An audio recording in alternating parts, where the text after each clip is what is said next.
मेरे प्यारे हरियाणावासी भाइयों बहनों, जैसा हर सप्ताह शनिवार मैं किसी न किसी एक वर्ग के जो लाभार्थी होते हैं उनसे बात करने का एक क्रम जारी रखा है।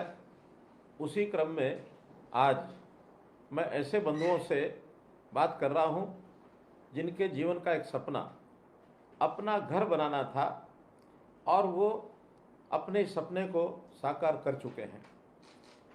हम जानते हैं कि प्राचीन काल से ही घर बनाने का एक उद्देश्य भी होता था, सपना भी होता था।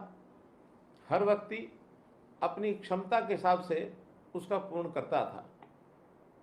विशेष तौर पर जो गरीब लोग होते थे उनके घर बनाने का सपना कई बार स्वयं वो पूरा नहीं कर पाते थे, तो सामाजिक तौर पर एक इस प्रकार की व्यवस्था बनी थी कि लोग एक दूसरे की सहायता करते थे, घर बनाते थे। चाहे वो झोपड़ी बनाने का काम होता था तो भी सामान छोटा बड़ा वो आसपास के लोगों के सहयोग से पूरा करते थे। जैसे ही युग बदला तो जब ईंटों का मकान बनने लगा, कच्ची ईंटें भी लोग आपस में मिल करके पथाई करते थे और एक एक का घर बनाने का वो काम करते थे। लकड़ियां भी इधर से उधर से जुटा करके और छत का वो करते थे। जैसा हम जानते हैं महाराजा अग्रसेन के समय ऐसा कहा जाता था कि अगर समाज के लोग जब भी किसी को मकान बनाना होता था तो उसको एक ईंट, 1 रुपया इसका योगदान करते थे तो उसका मकान बनता था। आज भी गरीब आदमी भले उस प्रकार की सामाजिक व्यवस्था तो न रही हो, लेकिन बिना योगदान के उसका मकान बनाने का सपना ये पूरा नहीं हो सकता।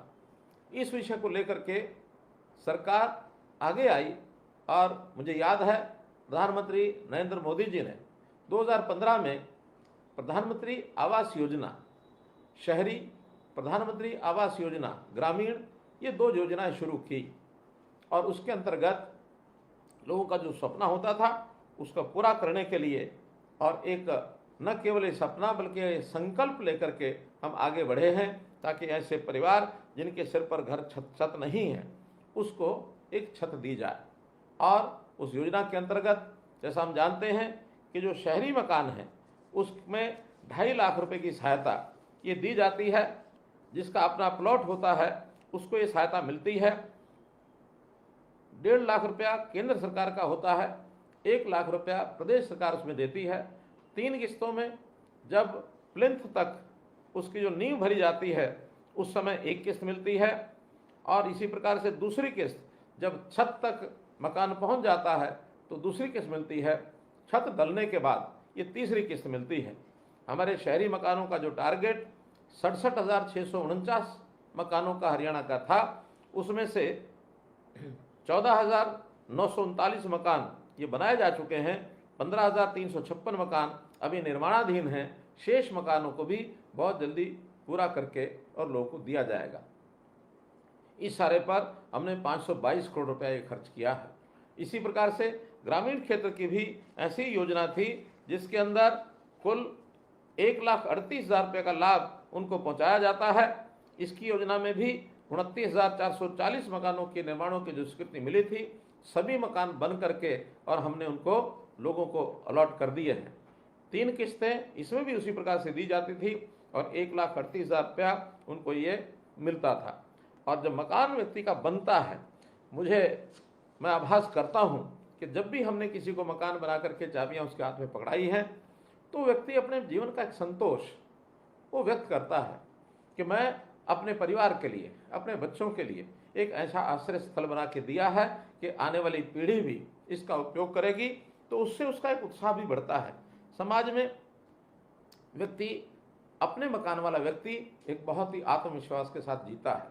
हमारा जो मकान होता है ये केवल ईंट, गारा अथवा सीमेंट, ईंट, लकड़ी इसी का मिश्रण नहीं होता, बल्कि जब कभी मकान बनता है और उसकी यादों में जब हम खो जाते हैं तो वास्तव में ही हमारी जो भावनाएं हैं, यादें हैं, संवेदनाएं हैं, एक मन में उत्सव जैसा माहौल बनता है कि मैंने बहुत कुछ जीवन में प्राप्त कर लिया है। तो इसलिए ये जो मकान बनाने का सपना जो व्यक्ति का पूरा होता है, व्यक्ति बहुत प्रफुल्लित होता है हम चाहते हैं कि इस प्रकार की सहायता समाज में सब लोगों को मिलनी चाहिए, और जब समाज को मिलेगी, मकान उसका चाहे अपना छोटा हो अथवा बड़ा हो, व्यक्ति उसी से संतोष व्यक्त करता है। एक छोटी कहानी मुझे ध्यान में आती है कि एक विश्वविद्यालय के यूनिवर्सिटी के छात्र, उनको ये जिम्मे लगाया गया कि जाइए आप इस गांव में जाइए और गांव के अंदर सर्वे करिए, सर्वे करके ऐसा ढूंढ के लाइए कि इस गांव में सबसे अच्छी गली कौन सी है और सबसे अच्छा मकान कौन सा है। 10 विद्यार्थी गांव में घूमे, अलग अलग लोगों से पूछा, मकान देखे, गलियां देखी, सबके अपने अपने उसमें जो उत्तर थे, अलग अलग उत्तर थे। सब ने अपनी अपनी जो फाइंडिंग्स ढूंढी, उनका किसी की कोई गली पर नज़र टिकी, किसी के किसी मकान पर नज़र टिकी। एक बूढ़ा बुजुर्ग व्यक्ति अचानक वो मिला उनको। उनका कि हम एक राय पर नहीं पहुंच रहे हैं, इस बूढ़े व्यक्ति से, गांव का व्यक्ति, इससे पूछते हैं, भली बात गांव की सब गलियां सब मकान ये जानता है। जब उससे पूछा कि अच्छा बताइए आपके गांव की सबसे बढ़िया गली कौन सी है, सबसे बढ़िया घर कौन सा है, कहने लगे आपको नहीं पता लगा? कहने नहीं, हमको पता नहीं लगा, आप बताइए। बुजुर्ग ने कहा मेरे साथ आइए। उस बूढ़े व्यक्ति के साथ 10 के 10 जवान गए और घूम करके एक बस्ती में पहुंचे। उस बस्ती की गली सामान्य गली थी, कहीं कहीं ईंटें उखड़ी हुई भी थी, कहीं कहीं पानी बिखरा हुआ भी था। तो उस व्यक्ति ने कहा देखिए मेरे हिसाब से ये गली गांव की सबसे बढ़िया गली है। बहुत बालक आश्चर्यचकित हुए कि इस गली से तो बढ़िया और बहुत सी गलियां हैं, ये ऐसी टूटी फूटी गली दिखा रहा है, ये सबसे बढ़िया, कोई ना कोई राज जरूर है। खैर आगे बढ़ करके उन्होंने पूछा अच्छा बताइए इसमें मकान कौन सा बढ़िया है। थोड़ी दूर आगे उस गली में ले जा करके एक मकान के सामने खड़ा होता है और नौजवानों को, कॉलेज के विद्यार्थियों को, यूनिवर्सिटी के विद्यार्थियों को बताता है देखिए ये सामने मकान यही सबसे बढ़िया मकान है। लेकिन उस मकान की देखें तो दरवाज़ा टूटा हुआ था, देखें तो अंदर के फर्श नहीं थे, देखें तो छत भी टपक रही थी।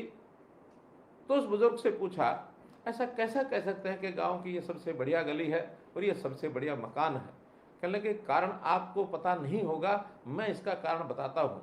मेरे लिए ये गली सबसे बढ़िया गली है गांव की, और ये घर सबसे बढ़िया घर है गांव का, क्योंकि ये मेरी गली है पर ये मेरा घर है। अर्थात व्यक्ति की भावनाएं जिस घर के साथ, वो केवल मकान नहीं होता, उसका घर होता है, उस घर के साथ जब भावनाएं जुड़ती हैं वही उसके लिए सुख का कारण, प्रेरणा का कारण, उसके आनंद का कारण वो बनता है। तो हम भी जब प्रधानमंत्री की इस योजना से अगर घर जो है हमने बनाया है, उसको सरकार के सहयोग से बनाया है, कुछ हमने अपना प्लॉट लिया है, ये सब बातें करने के बाद उस व्यक्ति का संतोष ये ज़रूर दिखता है और इसका सपना जो पूरा होता है। हमने आगे चल करके ये भी कहा है कि व्यक्ति मकान केवल ईंट गारा और जो हम सीमेंट का घर देखते हैं और जो पैसा लगता है उसी तक सीमित नहीं रखते हैं, बल्कि उस घर की सुविधाएं वो भी उसकी बनी रहनी चाहिए। जैसे हमने देखा प्रधानमंत्री जी ने कहा हर घर में शौचालय होना चाहिए। अब बिना शौचालय के तो घर का कोई अर्थ नहीं है। हर घर में नल से जल पहुंचना चाहिए, बिना नल से जल पहुंचे तो घर नहीं है। हर घर की रसोई में गैस पहुंचनी चाहिए, ये भी घर का ही एक अंग है। हर घर के अंदर इसी प्रकार से बिजली का कनेक्शन होना चाहिए। तो ये सब सुविधाएं जब साथ हो जुड़ेंगी तभी किसी एक मकान को एक घर कहा जा सकता है। तो मेरा अपना घर, इस बात को लेकर के प्रधानमंत्री जी ने जो व्यक्ति के सम्मान और स्वाभिमान को कायम रखने के लिए इतनी सब योजनाएं बनाई हैं, इससे समाज में एक बहुत बड़ी संतुष्टि है। आप भी निश्चित रूप से उस संतुष्टि में भागीदार होंगे। अब विषय होता है कि आखिर आज भी बहुत से ऐसे लोग हैं जिनके पास अभी अपना घर नहीं है। इसके लिए हमने अब योजना बनाई है कि ऐसे सब परिवारों का चयन किया जाएगा, सर्वे किया जाएगा, उनसे उनकी इच्छा पूछी जाएगी और बहुत जल्दी ऐसे गरीब परिवार जो अपना मकान नहीं बना सकते हैं, इनकी जानकारी लेकर के, और हमारे विभाग खास करके हमारा हरियाणा शहरी विकास प्राधिकरण, इनकी ओर से शहरों में एक योजना बनाई जा रही है कि प्लॉट जिन लोगों को चाहिए उनको प्लॉट दिया जाएगा, फ्लैट जिन लोगों को चाहिए उनको फ्लैट दिया जाएगा। कुछ उसमें योगदान केंद्र सरकार का होगा, कुछ प्रदेश सरकार का होगा और कुछ योगदान व्यक्ति स्वयं अपना करेगा। उस व्यक्ति के पास यदि वर्तमान में राशि नहीं है तो उसको आसान किस्तों के ऊपर बैंक से ऋण लेकर के देने का प्रबंध भी हम लोग करेंगे, ताकि 15-20 साल के ऋण से भी वो अपना मकान बना सके। तो इस प्रकार से 1 लाख और परिवारों का समाधान आवास के नाते से हो, इस प्रकार की एक मुख्यमंत्री आवास योजना ये हमने विचार की है।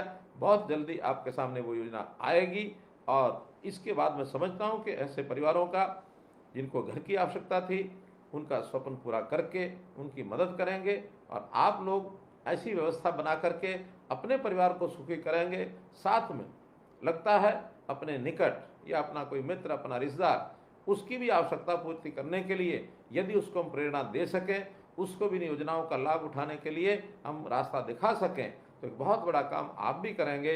इस अवसर पर मैं आपको, जो कि आपको अपना मकान मिला है, प्रधानमंत्री आवास योजना के अंतर्गत मिला है, आपको बहुत बहुत शुभकामनाएं। और इस प्रकार से आपको शुभकामना देते हुए मैं प्रधानमंत्री जी का भी धन्यवाद करूंगा कि उन्होंने इस योजना में और हमको सबको सहभागी बना करके आगे बढ़ाया है।